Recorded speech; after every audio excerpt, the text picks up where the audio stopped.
Kabit naman ni siya dre Togs.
Muna yung bike racks ako ang daan na sakinan. Panguna ako sakinan.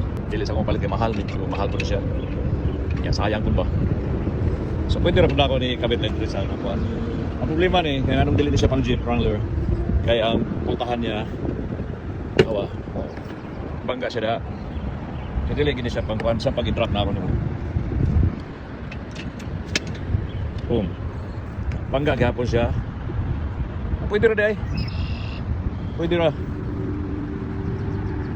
Pwede rin gina siya. Hindi na ako mapalit og daan. Bago. Okay na siya. Nice.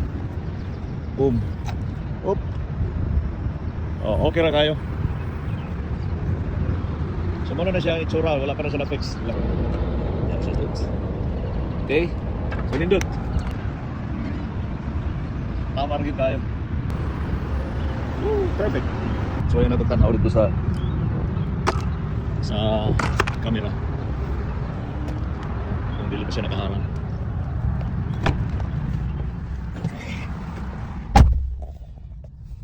So ayan na to.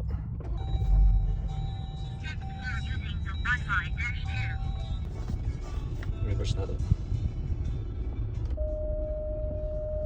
Ayan, nag-warning siya kay na naigo sa sensor ang bike rack. Wala na siya ang diferensyahaning na bike rack. Sa reverse, warning din siya. Kaya nakaharang siya. Amping na lang kung mag-atras, makita man sa camera. Ang view niya, kita gihapon. Wala na diferensya kay sa aba kayo. Togs na ito'y jeep dito. Kuri-kuri po siya ang Jeep Wrangler gihapon. Muna yung trabaho dito sa park. Na kay Buhaton. Dito lang ka sa park. Landong pa kayo. Safe. Very good. Okay, atong hugtan tanan bolts.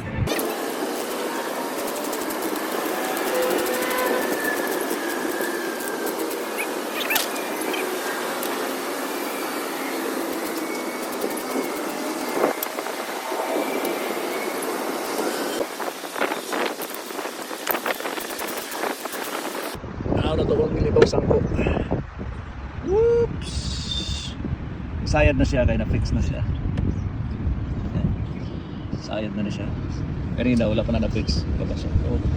So kanila ginang diferensya niya to. So kanila dili gini pang Wrangler. Pero di sa kong palit og pang Wrangler na bike rack ay mahal man sayang ko ni. Okay, meron siya to. Have a good day, Philippines! Tama na ito. Ang akong paliton dapat 3 inches na drop para drop na siya. So ilisan na lang na ako na yung kita ko. Ma-return pa man din ako kapayang box. So mau siguro akong buhaton para dili na siya masayal bitang day. Okay Togs, abangan na ang sunod na video. Kung sakit kung ako makita na at least 3 inches na kan.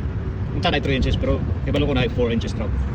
Kita ko 3 inches para di pagka siya sa pavement.